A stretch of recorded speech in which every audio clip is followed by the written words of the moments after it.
કલિકાલ સર્વજ્ઞ આચાર્ય ભગવાન શ્રીમદ હેમચંદ્રાચાર્યજી મહારાજના સદુપદેશથી સમ્રાટ કુમારપાળે તારંગા, ખંભાત, પાટણ, કુંભારિયાજી આદિ સ્થળોએ કુલ 1444 જિનાલયોનું નિર્માણ કરાવ્યું. 16,000 મંદિરનો જીર્ણોદ્ધાર કરાવ્યા. 36,000 જીનબિંબો ભરાવ્યા. પ્રત્યેક જિનાલય પર સુવર્ણદંડ અને કળશ આરોપિત કર્યા.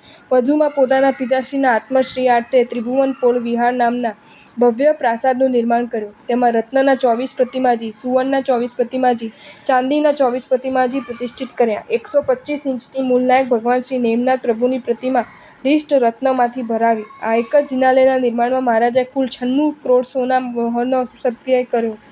આવા વિરાટ પ્રસાદમાં મહારાજા કુમારપાળ રોજ બપોરે મધ્યાહને અષ્ટપ્રકારી જીન પૂજા કરવા માટે જતા.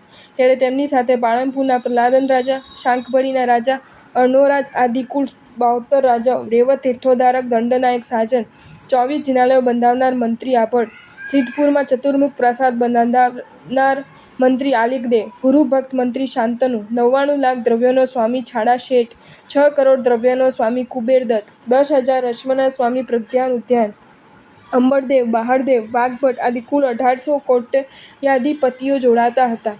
વિરાટ સમુદાય સાથે સમ્રાટ કુમારપાળ જ્યારે રાજમાર્ગોથી પસાર થતા ત્યારે રાસ્તે યાચકોને દાન આપવામાં આવતું, વર્ષીદાન ઉછાળવામાં આવતું, વિવિધ વાજિંત્રોના નાદ ગજાવવામાં આવતા હતા. હજારો નર નારી તે સમયે પૂજાના થાળ લઈને સમ્રાટની સાથે જોડાઈ જતા. પરમાત્માના શાસનની પ્રભાવના વિસ્તરે તે રીતે સમ્રાટ કુમારપાળ ત્રિભુવનપાળ વિહારમાં પહોંચતા અને પછી સૌની સાથે ઉછળતા ઉમંગે પરમાત્માનો સ્નાત્ર મહોત્સવ ઉજવતા હતા. સ્નાત્ર પૂજા, જીનપૂજા, ચૈત્યવંદન આદિ બધા કાર્યો પૂર્ણ થયા બાદ પોતે બનાવેલ 32 દંતી વિહારો 32 જિનાલયોમાં દરરોજ ચૈત્ય પરિપાટી કરતા અને તે પછી ભોજન ગ્રહણ કરતા હતા. રાજા કુમારપાળ જન્મ વિક્રમ સંવત 1150. માતા કાશ્મીરા દેવી, પિતા ત્રિભુવનપાલ, ભાઈઓ કીર્તિપાલ, મહિપાલ, બહેનો પ્રેમલદેવી, દેવલદેવી, બનેવી કાનણદેવ અર્ણોરાજ, પત્ની ભોપાલદેવી, ચંદ્રાવતીની રાજકન્યા, પુત્ર નૃપદેવસિંહ, પુત્રી લીલાવતી વગેરે 7.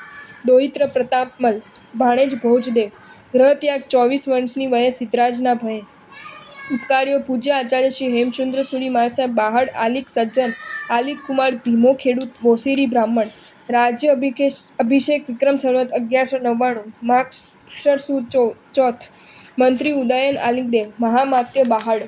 મંદિરો કુમારપાલ વિહાર, ત્રિભુવનપાલ વિહાર, પાટણ, થરાદ, જાલોર, લાડોલ, ખંભાત, તારંગા વગેરેમાં કુલ 1444 નવા પ્રસાદ બાંધાવ્યા. જીર્ણોદ્ધાર કુલ 1300 જિનાલયોના. આગમ લેખન રોજ 700 લૈયા દ્વારા લેખન. રાજ્યકાલ 30 વર્ષ 8 માસ 27 દિવસ. સર્ગવાસ વિક્રમ સંવત 1229. બહાડ મંત્રીની દેશના જગ્યાશાળી હોવાથી તે માંગી લીધી. ત્યાં કુમાર વિહાર મંદિર બંધાવ્યું. ચારેકોર ફરતી 7-7 હાથ ઊંચી 32 દેરીઓ બનાવી માંસાહારની પાપની શુદ્ધિ માટે 32 દાંતની સંખ્યા ગણી 32 દેરી બાંધી. નેપાળથી ચંદ્રકાંત મણિ મંગાવી તેમાંથી મૂળનાયક ભગવાન પાર્શ્વનાથની 11 ઇંચની પ્રતિમા ભરાવી. શ્રી કુમારપાળ મહારાજાની દિનચર્યા. સૂર્યોદય પૂર્વે રાત્રિ શેષે નમસ્કાર મહામંત્રના સ્મરણપૂર્વક તેઓ ઉઠતા હતા અને સામાયિક પ્રતિક્રમણ કરીને શ્રી યોગશાસ્ત્ર તથા વિતરાગ સ્તોત્રોનો પાઠ કરતા હતા. પછી ઉચિત કાર્ય શુદ્ધિ કરીને તેઓ પુષ્પાદિ વિધિથી ઘર દેરાસરમાં પ્રાતઃ પૂજા કરતા હતા. પછી તેઓ યથાશક્તિ પચકાણ કરતા હતા. પછી કાયાદાની સર્વ શુદ્ધિ કરીને તેઓ શ્રી ત્રિભુવનપાળ વિહારમાં જઈ 72 સામંતો 1800 કોટ્યાધિપતિઓ સાથે અષ્ટપ્રકારી શ્રી જીન પૂજા કરતા હતા. પછી તેઓ શ્રી ગુરુ પૂજા કરતા હતા અને ગુરુવંદન કરીને પચકાણ પ્રકાશતા હતા. પછી પૂજ્ય ગુરુ મહારાજ પાસે પરલોક સુખાવર શ્રી ધર્મકથાનું તેઓ શ્રવણ કરતા હતા. પછી સ્વસ્થાને આવી લોકોને તેઓ અરજીઓ સાંભળતા હતા. નૈવેદ્યના થાળ ધરી તેઓ ગ્રહ ચૈત્યોની પુનઃ પૂજા કરતા હતા.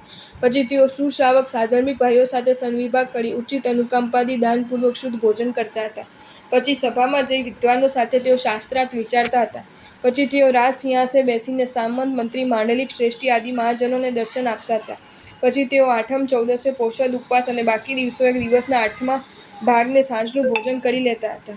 પછી સાંજે પુષ્પાદિ વિધિથી તેઓ ગ્રહ ચૈત્યની પૂજા, આરતી, મંગલ દીવો કરતા હતા. પછી પૂજ્ય શ્રી ગુરુ મહારાજ પાસે ઉપાશ્રય જઈ તેઓ સામાયિક પ્રતિક્રમણ કરતા હતા. પછી ગુરુ મહારાજ પાસે શંકા સમાધાન, ધર્મચર્ચા વગેરે કરતા હતા. પછી શ્રી શૂલભદ્રાદિ મહાપુરુષોનું સ્મરણ કરી અનિત્ય આદિ ભાવનાઓ ભાવી સર્વ જીવોને ખમાવી શ્રી અરિહંતાદિ ચારનું શરણ લઈ તેઓ નમસ્કાર મહામંત્રના ચિંતવનપૂર્વક શાંત નિંદ્રા કરતા હતા. જો તમને આ વિડીયો ગમ્યો હોય તો આ વિડીયોને લાઇક કરો અને શેર કરો અને આવા જ નવા વિડીયો જોવા માટે જૈન ફેક્ટ્સ એન્ડ સ્ટોરીઝની ચેનલને સબસ્ક્રાઈબ કરો. ધન્યવાદ.